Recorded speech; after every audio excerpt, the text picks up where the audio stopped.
Évangile de Jésus-Christ selon saint Luc. Au 6e mois d'Élisabeth, l'ange Gabriel fut envoyé par Dieu dans une ville de Galilée appelée Nazareth, à une jeune fille vierge, accordée en mariage à un homme de la maison de David, appelé Joseph, et le nom de la jeune fille était Marie. L'ange entra chez elle et dit : « Je te salue, comblée de grâce, le Seigneur est avec toi. » À cette parole, elle fut toute bouleversée, et elle se demandait ce que pouvait signifier cette salutation. L'ange lui dit alors : « Sois sans crainte, Marie, car tu as trouvé grâce auprès de Dieu.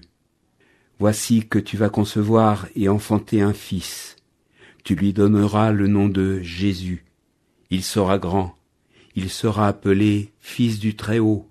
Le Seigneur Dieu lui donnera le trône de David son père.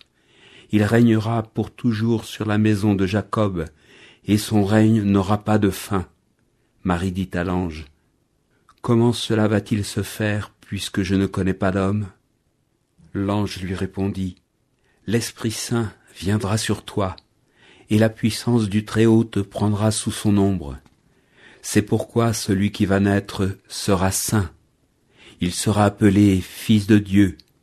Or, voici que dans sa vieillesse, Élisabeth, ta parente, a conçu, elle aussi, un fils et en est à son 6e mois, alors qu'on l'appelait la femme stérile, car rien n'est impossible à Dieu. » Marie dit alors : « Voici la servante du Seigneur.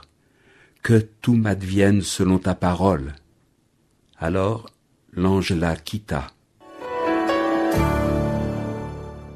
Une ville ordinaire, Nazareth, un nom qui ne dit rien à personne. Une bourgade sans prestige en Galilée. De Nazareth, que peut-il sortir de bon ? Une jeune fille fiancée, qui vivait une vie comme toutes les autres, et soudain un ange. Une irruption du ciel dans le quotidien le plus banal.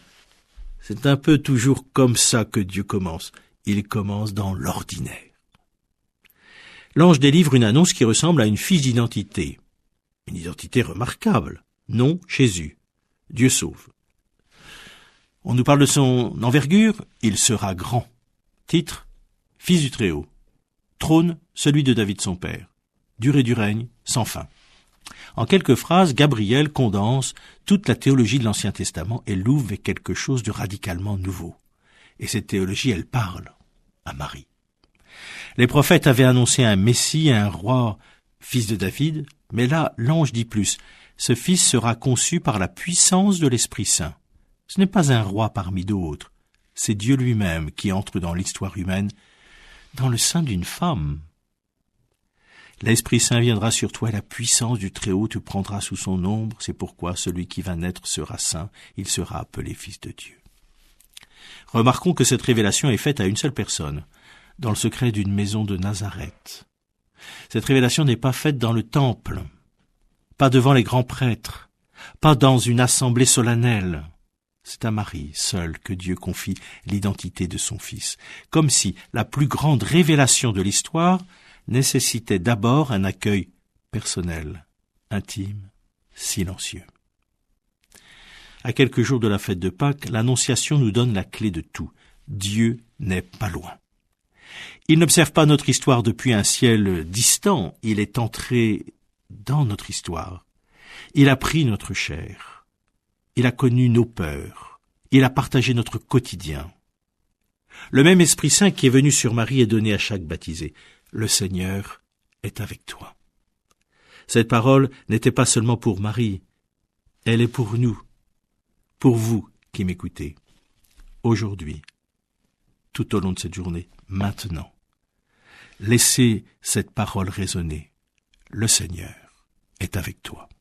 L'évangile du jour était commenté par le père Yvon Barrault, curé des paroisses Saint-Martin en Val-de-Loire et Sainte-Marie